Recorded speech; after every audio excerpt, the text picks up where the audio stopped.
Сәлем достар, үздік педагог каналына қош келдіңіздер. Сіздермен бірге Әйгерім Дәулетиярқызы. Сұрақ көп, мақсат дөп. Бүгінгі мақсат мамандығы мақтанышым тәрбие сағатын кәсіби бағдар ретінде ұсыну. Бұл тәрбие сағатының бірнеше ерекшеліктері бар. Жасанды интеллектке негізделген, мақсаттан бастап рефлексияға дейін бар. Сергіту заты ретінде ұсынылған құм сағат ойыны ерекше. Сонымен қатар авторлық ДЭТС тапсырмасы және ең бастысы барлық сұрақтың ықтимал жауабы көрсетілген. Ендеше кеттік.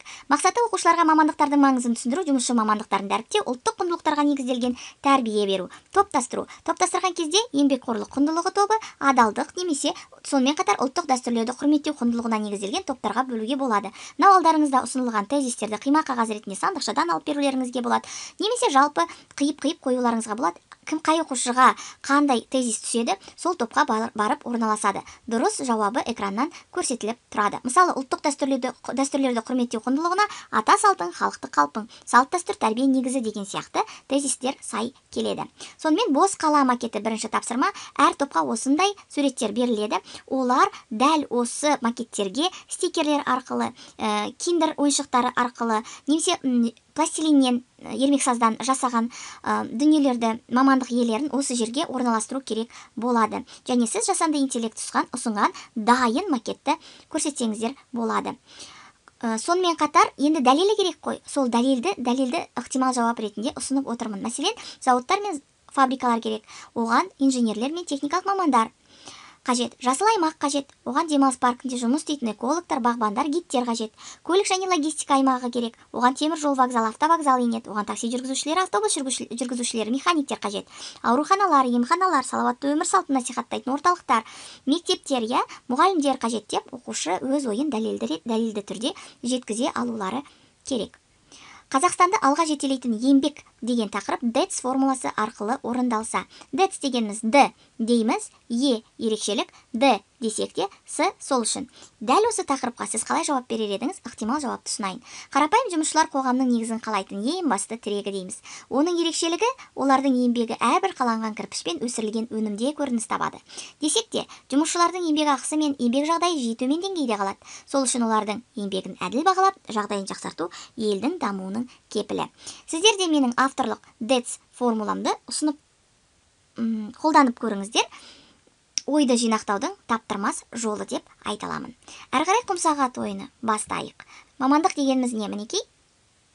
Мамандық адамның белгілі бір салада жұмыс істеуі. Келесі, екінші топ. Қандай мамандықтар гуманитарлық салаға жатады? Бастаймыз.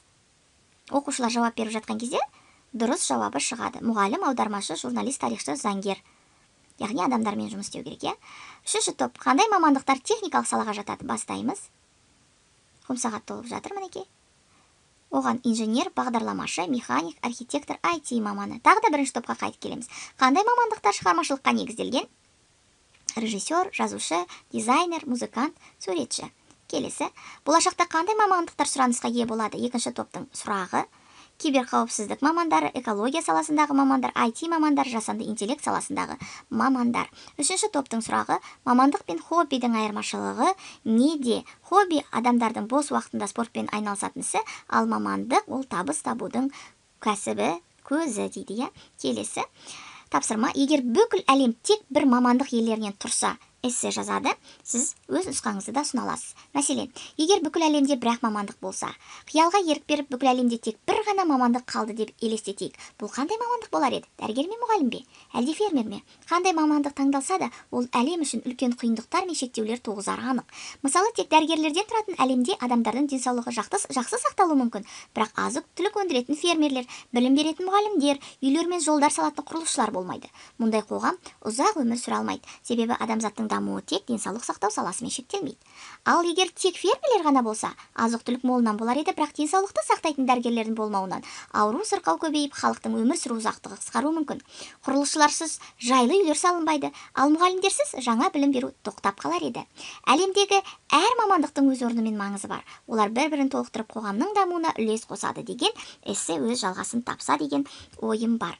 Қай салаға бейімсің тесттің үй тапсырмасы ретінде уақыттарыңыз немесе қалып жатса сабақтың соңында өткізулеріңізге болады. Бұл өте тиімді кәсіби бағдар беруші платформа. Өкініштісі тек орыс тілінде. Қарайық. Мінекей, мына бір платформаны QR ретінде сканерлесе, болады. Вы бы предпочли разрабатывать компьютерные программы или алгоритмы, или вести занятия в фитнес-зале? Мен мысалы осыны таңдар едім деген сияқты, иә. Әрі қарай қандай мамандыққа бейім екенін көруге болады. Сонымен қатар бұл сабақтың толық қымыжысында ұсына аламын ықтимал жауаптарымен. Сіздердің тараптарыңыздан лайк пен комментарий болса, сау болыңыздар.